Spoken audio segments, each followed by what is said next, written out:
to furthermore, to give more evidence towards this with these UFO sightings in and around schools, we've got another couple of great cases.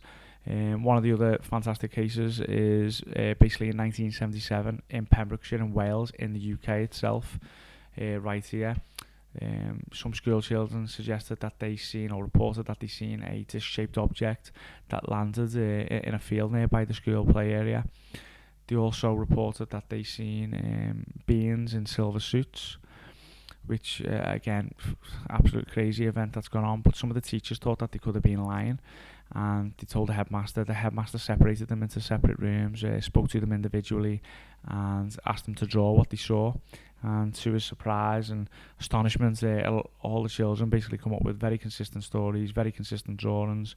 And you know, it's very hard to fake what children tell you, because children just don't lie.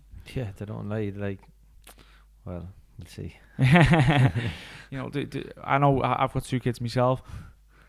When it comes down to things like yeah, they can't be lying about that. Like, no, these aren't little white lies. These are something that children just wouldn't just make up. yeah. Especially, you know, not just one child or 2 child. This is a mass array of children. Yeah, and the story about the West Hall kids, like 30 years later, they haven't changed their story. They're still repeating the same story. It's very consistent. Yeah, very consistent. Like, you now know, that they're adults as well. yeah, they're adults. They've never changed their story. Like, it's to back up what happened there as well back in Pembrokeshire, just a month later, a hotel manager actually claimed to see a very similar disc-shaped object that landed in the field opposite a hotel.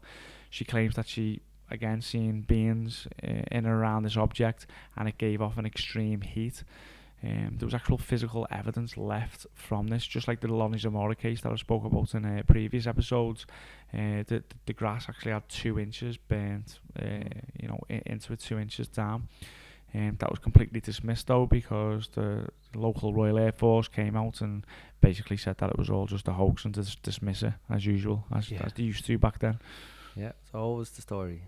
But that, you know, now that taboo is starting to go Yes. away, We can hopefully actually have these conversations, and but I think it goes back to a lot of people were just afraid to lose their jobs, because if they spoke out, if you're in a high profile job and you spoke out about this, you could be labelled as crazy. So people were just like, better keep their mouth shut. I'm sure me and you will still be labelled as crazy doing this, but Hopefully not. we'll see.